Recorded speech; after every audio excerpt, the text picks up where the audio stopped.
गांव से कुछ दूरी पर बहने वाली नदी के किनारे एक पुराना और उजाड़ हवेली नुमा घर था। गांव के लोग कहते थे कि वहां कोई भटकती आत्मा रहती है जो हर अमावस्या की रात डरावनी हंसी हंसती है और चीखती चिल्लाती है।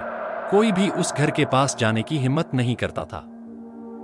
गांव के युवा विवेक को इन कहानियों पर विश्वास नहीं था। उसने अपने दोस्तों से कहा, भूत प्रेत कुछ नहीं होते, ये सब बस लोगों की कल्पनाएं हैं। लेकिन गांव के बुजुर्गों ने उसे चेतावनी दी, अगर तू वहां गया तो वापस नहीं लौट पाएगा। पर विवेक ने ठान लिया था। एक रात जब पूरा गांव गहरी नींद में था, विवेक नदी के किनारे पहुंचा। वहां घना कोहरा था और हवाएं अजीब सी आवाज कर रही थी। जैसे ही उसने हवेली में कदम रखा, उसे महसूस हुआ कि वहां कोई और भी मौजूद है। अचानक हवेली के अंदर एक दरवाजा खुद ब खुद खुला और ठंडी हवा का झोंका आया। दीवारों पर खून से लिखा था, मुझे न्याय चाहिए। तभी अचानक एक औरत की चीख सुनाई दी और विवेक को लगा कि उसके सामने कोई खड़ा है। उसने मुड़कर देखा तो एक धुंधली परछाई धीरे धीरे उसके पास आ रही थी।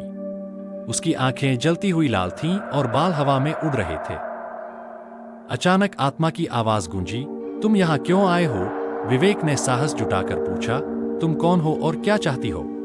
आत्मा ने जवाब दिया, मेरा नाम रुक्मिणी है। वर्षों पहले मेरे पति ने मुझे छल से इस हवेली में बुलाकर मेरी हत्या कर दी और मेरे शव को नदी में फेंक दिया।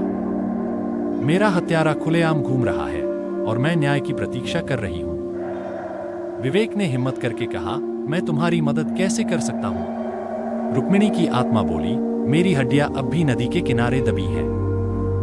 उन्हें निकालकर पूरे विधि विधान से अंतिम संस्कार कर दो, तभी मुझे मुक्ति मिलेगी। साथ ही मेरे पति के गुनाह को दुनिया के सामने लाओ। अगली सुबह विवेक ने गांव के बुजुर्गों को पूरी घटना बताई। सबने मिलकर नदी किनारे खुदाई की और वहां सच में एक कंकाल निकला। उसके कपड़ों और गहनों से यह सिद्ध हुआ कि वह रुक्मिणी ही थी। गांव वालों ने हत्यारे को खोज निकाला, जो अब बूढ़ा हो चुका था। लेकिन जैसे ही उस पर इल्जाम लगाया गया, वह चीखने लगा और एक रहस्यमयी शक्ति ने उसे जकड़ लिया। देखते ही देखते वह आदमी वहीं पर दम तोड़ बैठा। सबकी आंखों के सामने एक चमत्कार हुआ। रुक्मिणी की आत्मा हवेली के पास प्रकट हुई और मुस्कुराते हुए स्वर्ग की ओर चली गई। हवेली भी धीरे धीरे खंडहर बनकर गिरने लगी। गांव के लोगों को अब किसी आत्मा का डर नहीं था। विवेक गांव का नायक बन गया और उसकी बहादुरी की कहानियां वर्षों तक सुनाई जाती रही। क्या आत्माएं सच में भटकती हैं? या ये सिर्फ हमारे मन का भ्रम है? अगर आपको यह कहानी पसंद आई तो कमेंट करें और बताएं कि क्या आपने कभी किसी आत्मा को महसूस किया है।